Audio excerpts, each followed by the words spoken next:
what's up, guys? Young Bucks, old goats. And I've been doing these post-game shows after the game, but last night I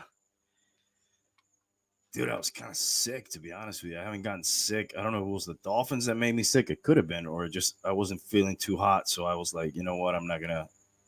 I'll sleep on this, and then I'll do it tomorrow. So I'm going to kind of run through some of the stuff in the game, which probably I shouldn't even do that. We should just burn the tapes and move on from this loss. But we'll talk about the game a little bit, and then I want to touch over some of these marks of futility that we're putting up, and not just this year or these last few games or the last few years through different coaches. The GM has been here a while, and just all the crazy stuff. There's a little good news sprinkled in here and there, but primarily it's bad. At least we scored a damn touchdown yesterday. Finally, I think at one point it was into double-digit quarters that we had not done that. But we all know Dolphins fell 31-12 to the damn Titans. Damn Titans were 0-3, and these are the same Titans who I think kind of started this latest skid the Dolphins are on last year on that other Monday nighter. But we'll touch on that in a second. Oddly enough, their quarterback goes down early on in the game, and they're able, because Will Levis has not been playing well. That may have even been a bad luck thing for him to get hurt and be out of the game. But, lo and behold, they bring in their backup, and guess what? They have a backup who is capable enough. Yes, I know they probably ran the ball most of the time, but capable enough to go in there with, no game plan for him, no preparation for him other than the standard backup preparation, and lead them to a win. Couple things that I saw early on. The Ogbuk pick was obviously a nice play. The Huntley lateral pass to Tyreek, I don't know if that was intended as a lateral or what, but that was just, there's too many plays going sideways, not going north and south. I saw Calais Campbell continue to make a lot of good plays. That guy's made a lot of good plays, for a guy his age. They probably have him playing more than they want him to be playing, but shout out to him. He's playing well for us. Storm Duck got a nice tackle for loss early on, and this was like a field goal fest. We're down 3-0. Second quarter, we're racking up 8 consecutive quarters. No touchdowns. Mike McDaniel continues to go for it on 4th down. Titans hit another field goal, 6-0. We get one back, 6-3. Tyreek Hill, 64 yards in two weeks. And we had around the half, I think he ended up getting one more completion, but Tyler Huntley was around 28 yards passing at the half, which this thing kind of reminded me of when the Broncos during the COVID year, their whole quarterback room got put on the COVID list, and they ended up having to start like a wide receiver who hadn't played quarterback, I think, since like high school or something, and he put up horrific numbers. They were even talking about having a coach. They were trying to get one of their coaches to be able to play quarterback that time, but the league wouldn't allow it. It reminded me of something like that. That's how bad this thing was in the first half. And why are all our like tremendous embarrassments, whether it be like terrible losses, we've had a couple here to the Titans in the last 10 games, terrible concussions, all choke jobs, they're all like on prime time. I don't know if that's the football gods punishing us for some sin or it's just dumb luck, but it seems like whenever we have one of these shit burgers, it's on fucking national television, dude. I don't know why that is, but it is. Continuing with a little recap of the game here, Duke Riley, what a bonehead play touching that punt, you know? And he's a special teams guy. That guy just, that's like one of his main things. I didn't get it. We lucked out on that, but that was just boneheaded. And Mike McDaniel looks just like a sad puppy on the sidelines. All right. Last Seattle game, he was pissed. I saw him pissed a lot, which I hadn't seen him. This week, he was more like capitulating and like a sad little dog. Sorry for the little part. We had that terrible snap, and then I'm thinking, Jesus, why haven't they put Boyle in before? I never thought I'd say those words ever. Why haven't we put in Boyle? But I was kind of surprised they didn't put in Boyle.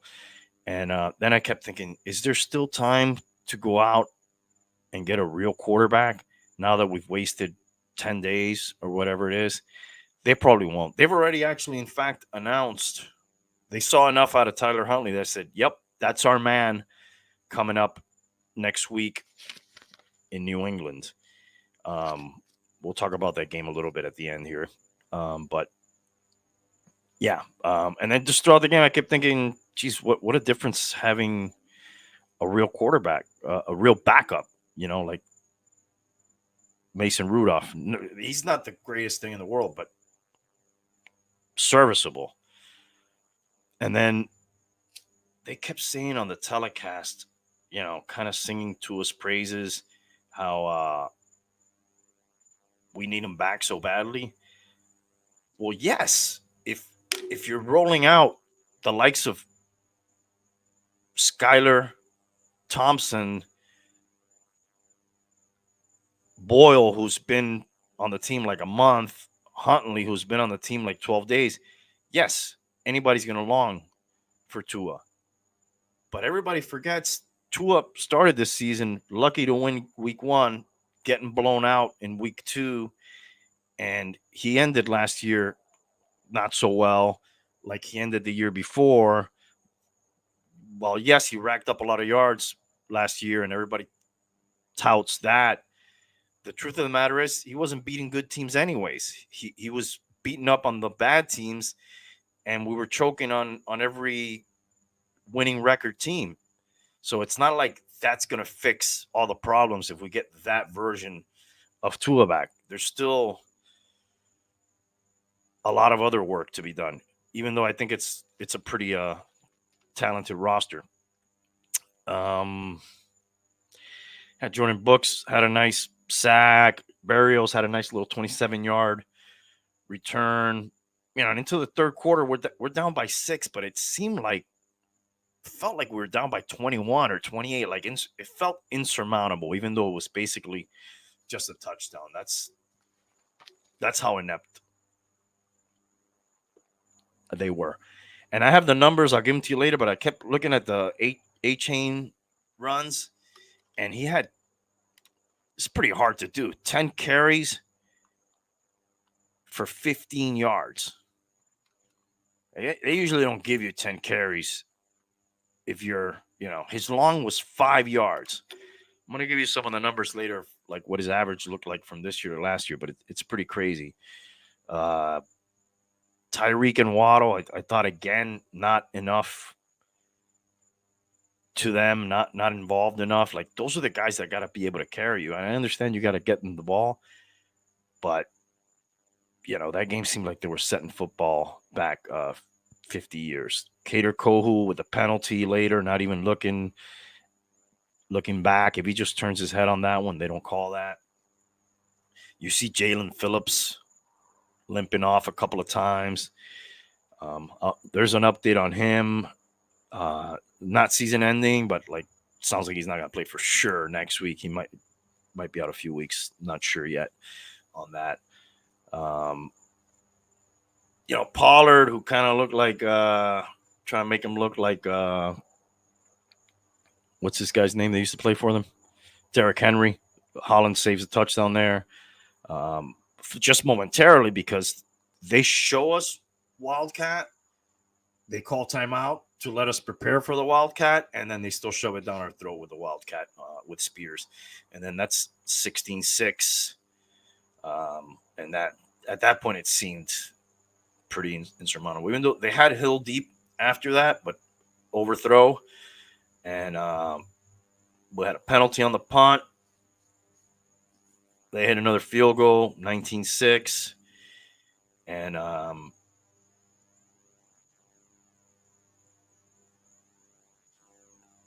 early into the fourth quarter, and I think even before, you saw a bunch of people heading for the stands already.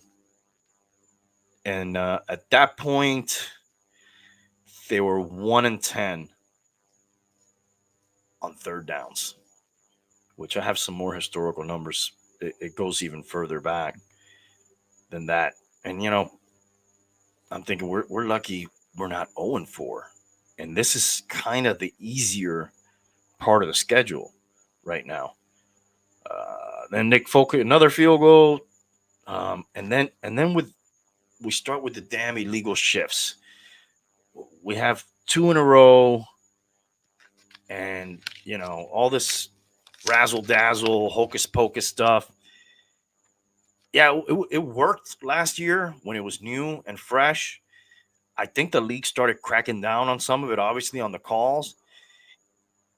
And if you don't have the timing down to when you snap that at the perfect time, it doesn't really work, obviously, like we saw.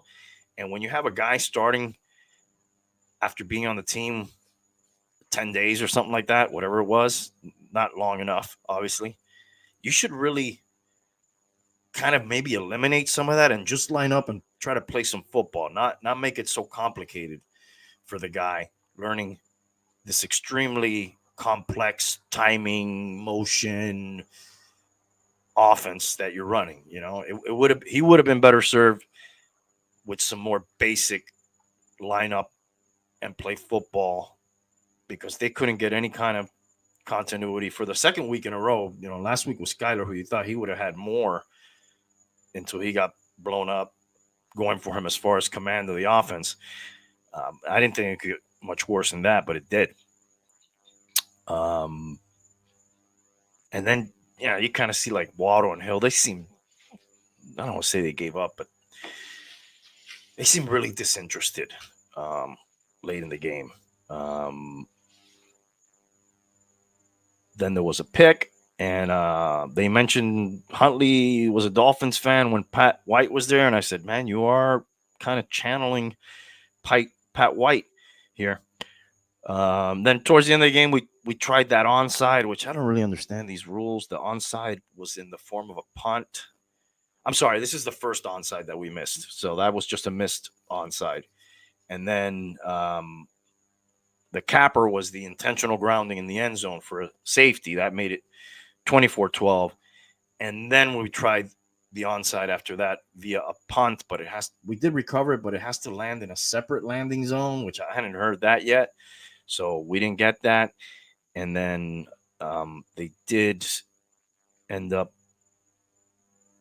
adding insult to injury with a last-second touchdown, which for some people was good, for some people was terrible. They hit the over on that one. So depending on what side of Vegas you're on there. By the way, I forgot to say this at the intro. Rest in peace. I know this is baseball stuff, and I'm doing a football show here, but R.I.P. Pete Rose, all-time hits leader, and Dikembe Mutombo, Chris Christopherson. R.I.P. to those guys. Really enjoyed watching, even though I didn't watch them live. When I started watching baseball, it was sort of the tail end of Pete Rose's career. He was like a player manager at that point, but I've seen a bunch of what's up, Remo? How you doing, brother? Yeah, man. Talking about the script writers, I don't know who wrote the script for the Dolphins, freaking Stephen King or some other horror writer, but it's been rough, bro. Been real rough. Um. Anyways, yeah, like watching P Rose highlights and stuff, and Matumbo obviously was a force in the middle for many years out there in Denver and a few other teams. So, RIP to those guys. All right, so if you're looking to see how bad we have been, I'll just get there's like so many different categories, but third down, our last 22 third downs, we've converted 3 of them. And then some of those we've gone into fourth down, try to convert those 0 and 5. A-Chain, I told you earlier, doesn't last year 7.8 yards a carry, 8 touchdowns. This year 3.1, like less than half, 1 touchdown. McDaniels. Well, before I get to McDaniels, the team itself, last 10 games, that encompasses from when we played Tennessee Monday Night Football last year to when we played them this year. We're 3-7. Oh, but Tua, no. Tua is 3-5 in that streak. He's only not responsible for the last 2 games. Remo, what you saying here? Will Levis to be so terrible is getting the keys, huh? No Tannehill. Well, I don't know if you were listening earlier, but I was saying like it was kind of unlucky that guy got hurt because he was doing so bad, and now he wasn't in the game anymore. And I wish they would have called Tannehill. That maybe they did, and he wasn't into it because he wants supposedly a job that he's going to ride out the whole year as the starter. He didn't want to do like any Band-Aid thing, but they should have called somebody else or traded for somebody else. Garoppolo, Flacco, they're not going to do that now with Richardson hurt, but at the time, maybe, or any number of others that would have been better. Give up some draft capital, give up a player. The team has talent. You can't just throw away the season. And if you're waiting on Tua, when he comes back, what are you going to get? You're going to get a 1-5. Do you think that Tua is going to be the kind of guy that's going to be like, hey, jump on my back. I'm going to take this team on a streak now? There hasn't been any proof that he could do that.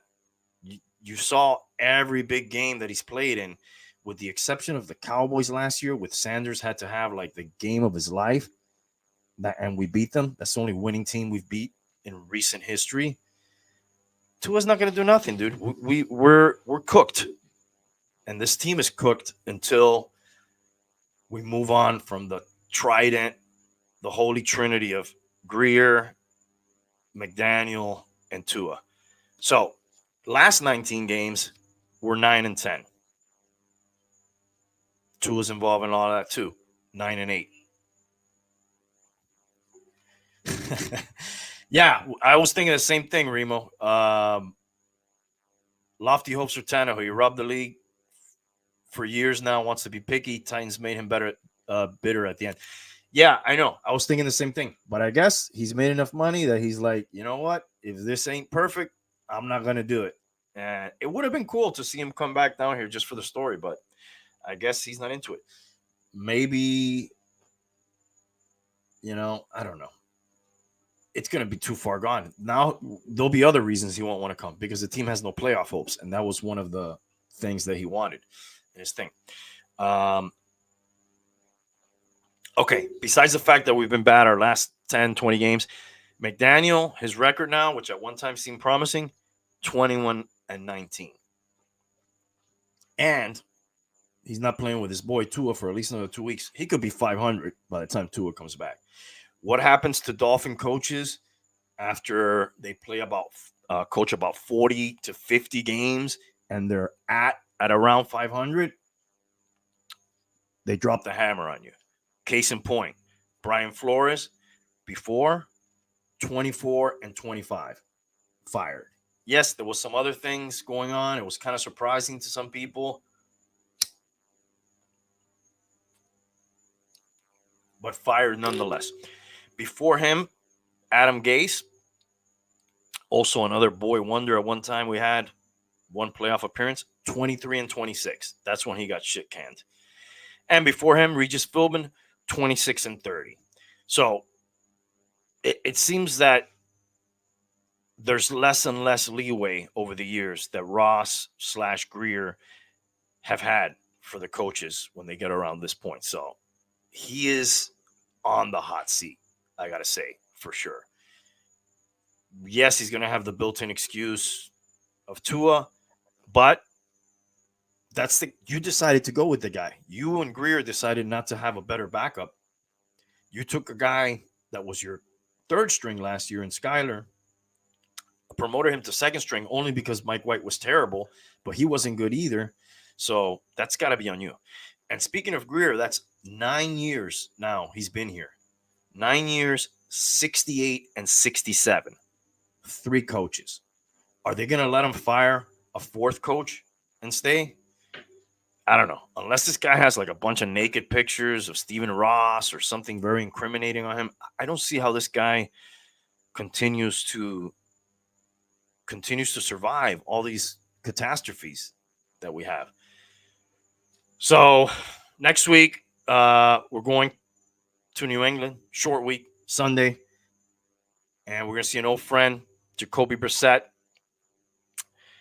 which is kind of embarrassing when we see other backups we had beat us or guys we could have had beat us. It seems like every week it's kind of like that. These are the 2 lowest scoring teams in the league. They're both 1-3. The over-under is at 35.5 points, which is extremely low for an NFL game. And the Finns are +1 in this game. If you like to gamble, why would you not take the Patriots? There's nothing that you've seen that would show you that we are going to be able to go up there and beat them.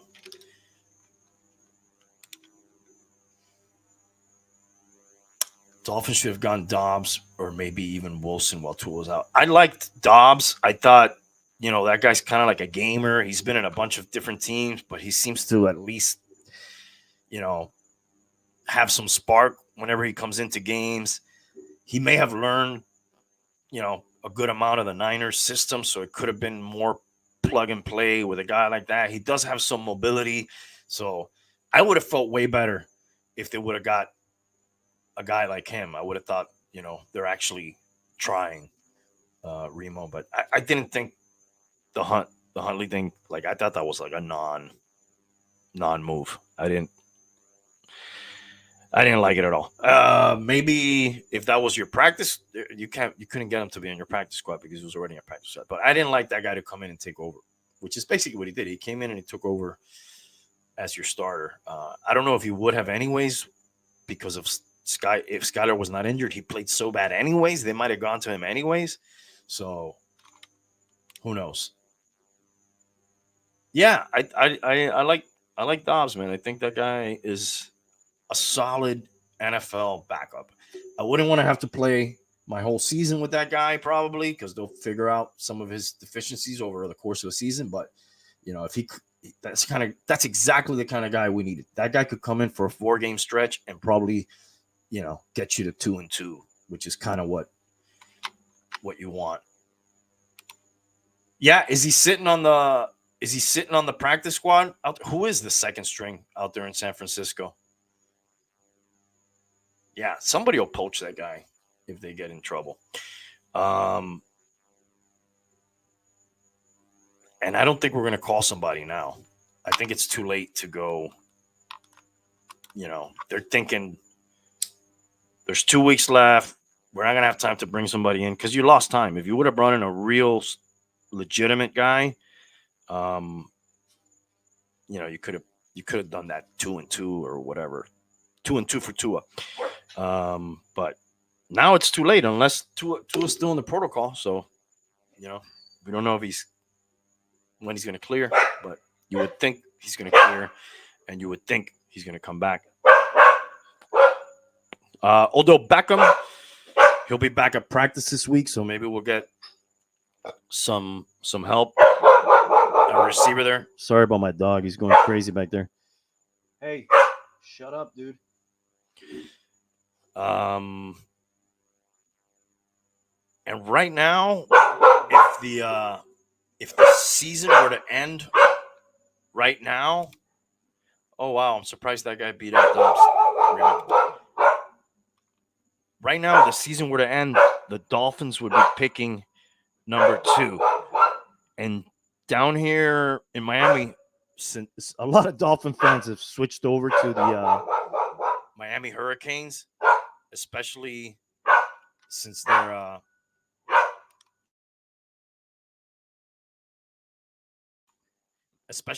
doing well. That's a common thing that Dolphin fans will do, which we haven't had many seasons where the Canes have been good and the Dolphins haven't. But right now, there's a lot of people switching their Dolphin hat for Canes hat. But we're looking at Cam Ward, and it's fall on the sword for Cam Ward. I wouldn't mind doing that because that guy looks like he can come in and play next year in the NFL.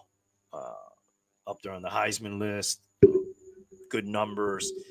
But besides that, he passes the test that Tua never passed for me, which was it's the eye test. You look at Cam Ward, and he's just like always calm, always seems in control, very smooth, doesn't seem to be phased. You saw some crazy plays he pulled out at the end of last game. Like a guy you want on a fourth quarter drive in there to win a game, or a guy that you want that can put the team on his back. You know, they really you could really see that when you watch that guy play. So I wouldn't mind just tanking the rest of the year and freaking drafting Cam Ward. And I don't know what you do with Tua at that point. If you have Cam Ward wait until Tua gets hurt again, or now it's going to be hard. They should have traded Tua before the extension, but or before the option year. Now I don't know. It's a freaking nightmare. But you got to draft a quarterback. That's for sure. You can't keep either draft a quarterback or get a serviceable veteran because you know you're going to need him. I don't know how they fell into the trap of jiu-jitsu. You know, he played 17 games last year. That's it. The jiu-jitsu. What's up, Cat for Life? The damage is done. To what? To his brain or to the Dolphin season or my feelings? All of the above. But yeah, you're probably right on any of those scenarios or any other ones that you want to bring up. So yeah, I don't know what you do, but you got to draft a quarterback. Speaking of quarterbacks, what a freaking game Jared Goff had for the Lions yesterday. 18 for 18, 292 yards, and 2 touchdowns. He even caught a touchdown. It's freaking crazy. There were so many decent QBs in the draft. It was worth picking one somewhere in the draft.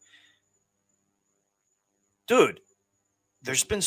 I look around all the teams, Remo, and I see drafted guys. I see backups that were available. You know, you see Baker Mayfield a couple years ago, anybody could have had. You see Joe Flacco, anybody could have had. You see Dobbs, like we mentioned earlier, anybody could have had. And the list goes on and on and on. There's, you know, not just drafted picks, free agents, all these guys, and they're just, you know, they brought in Tim Boyle, which has possibly some of the worst numbers for anybody who started as many games as he's had, and he's most famously known for throwing a pick 6 on a Hail Mary, which is extremely hard to do. Yeah, I did like that yesterday with Stafford. I thought that was great. In total contrast to what was happening for our quarterback play, he had an amazing day. Stafford or any dude, you get a top 15 quarterback that can really play quarterback and is, because a lot of people tell you Tua's top 15, but then very limited in some things that he can do, and he does the little tricks that they do very well, but there's other things like he can't pick up a first down with his legs, he can't sneak, doesn't have the strongest arm, injury prone. But if you get like a solid kind of top 15 quarterback that could that plays, that is durable, you're going to make a serious playoff run with the talent on this team. The defense has been faltering, but mostly in part because this freaking offense has been so terrible. We're averaging like 12 points a game, dating back like 7-8 games. So that's kind of what the story is with them. We were brainwashed to think Baker sucked. Yeah, the one thing that he did do, I was guilty. I thought when that guy was in Cleveland, dude, and part of it I think had to do with the hype they put on him. I thought, man, this guy does really suck. This guy sucks, and why are they still playing him? And then he went to Carolina, and he faltered there as well. And then I thought, that's it. This guy, just like many others, is done. But then he went out there to the Rams, and he had a little audition, and he turned some heads, and then they brought him in there, gave him a shot in Tampa Bay, and then, look, he got a nice contract. They're doing pretty well, so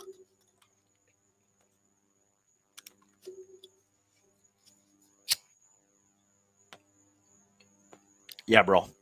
Mason Rudolph, another backup. When you see a backup come in and we can't do anything with backups, it's like, oh my God, this is insult to freaking injury, dude.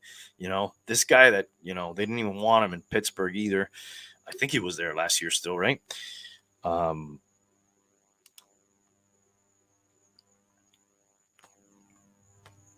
Yeah, that shit was crazy last night. Sam Darnold, that's another one, balling out.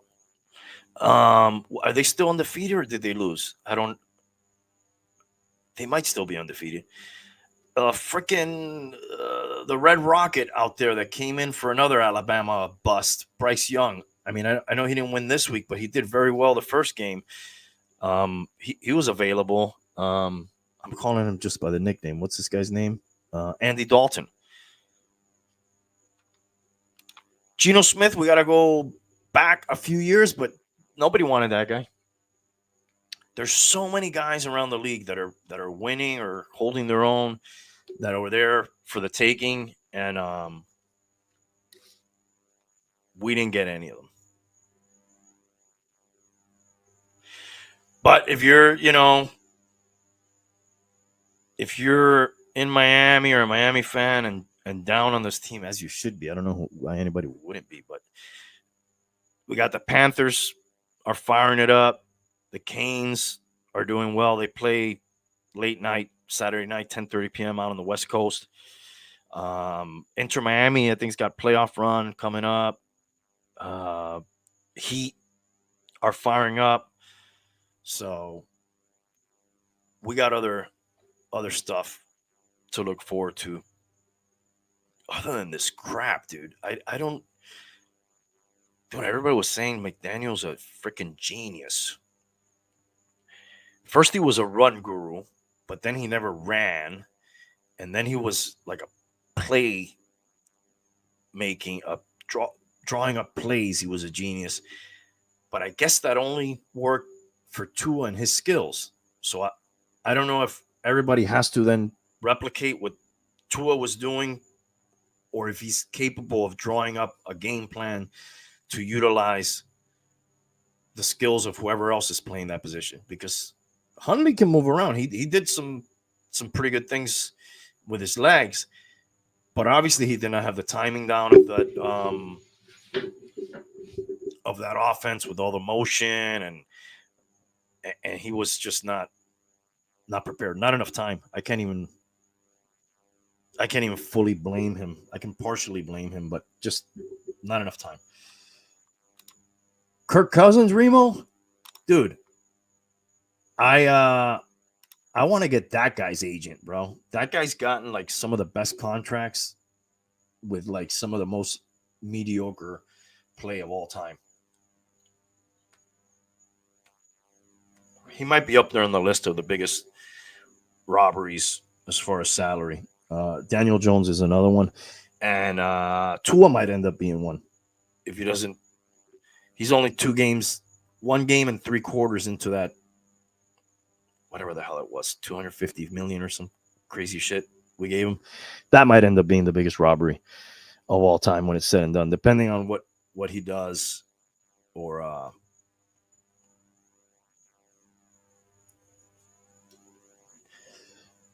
yeah, all time. Cousins, yeah, because he got a nice one now from the Falcons, and he had gotten at least one from the Vikings, and for a while I think the Redskins, they were the Redskins at the time, so I can say it, were like franchise tagging him at a pretty high number. So dude's made a freaking killing. So Huntley was 14 for 22 for 96 yards. Didn't even make it to 100 yards. He did rush for 40 in the touchdown, which is the only touchdown we scored like in 13 quarters. Another sad stat of the Dolphins, we have not led for a single second. Think about that. We have not led a game for a single second all year. The only win that we got, it was a last second field goal as time expired. So we haven't had a lead all year long.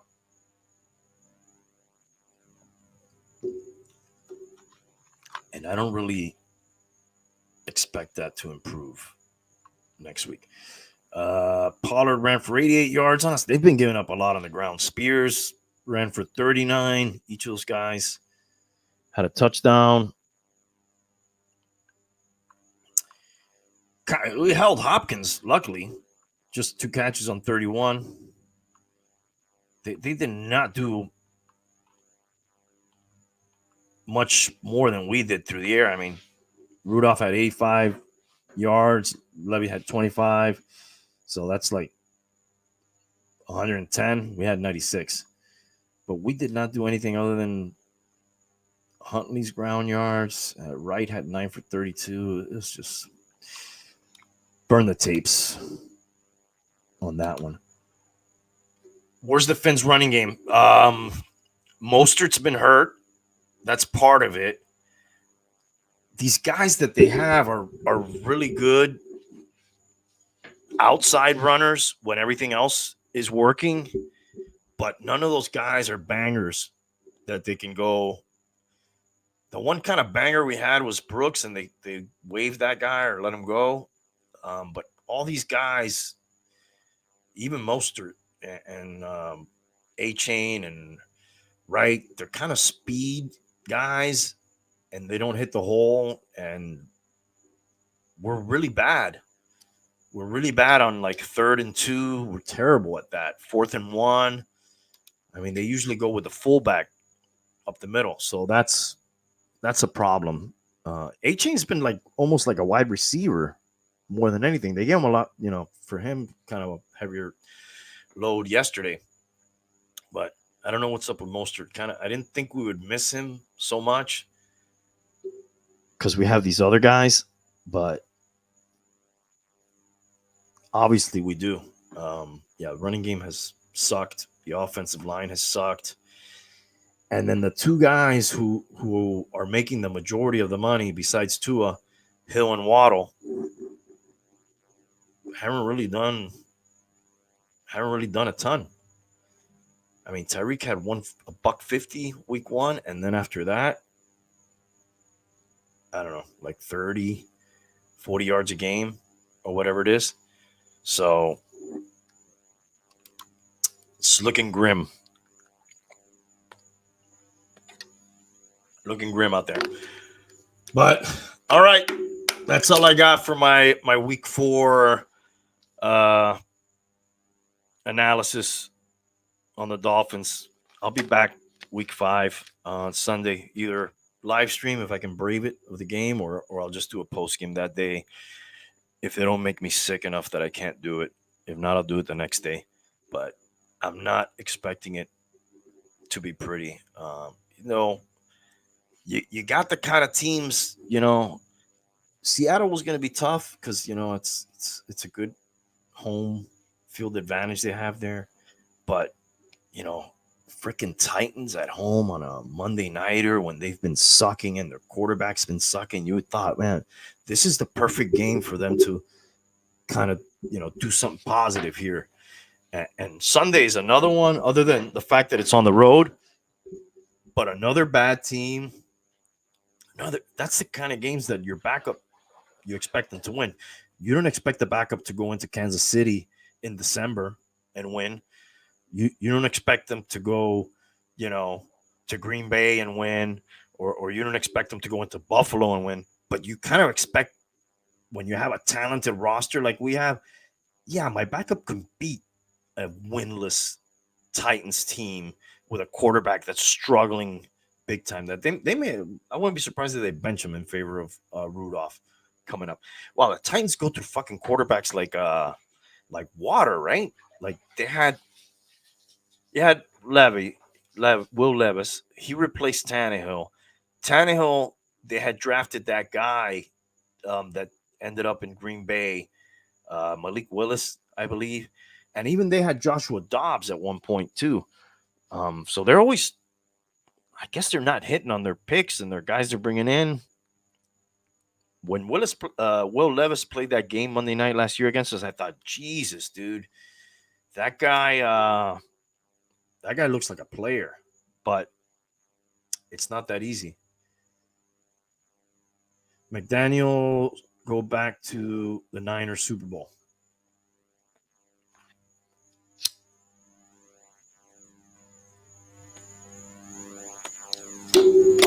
Super Bowl. We haven't heard those words. The last time we heard Super Bowl here? When we beat the damn Broncos 70-30, everybody was like, yeah, Super Bowl. I was like, dude, this is a setup, dude. We're getting set up for the letdown. And we did. But all right, guys. Maybe there'll be a miracle. Maybe things will get better. But in the meantime, watch some of the other teams. Watch the Canes, bro. What can I tell you? Or if you like tragic soap operas, keep watching this shit, man, like I'm doing. All right, guys. Thanks for watching. Peace. We'll see you next time.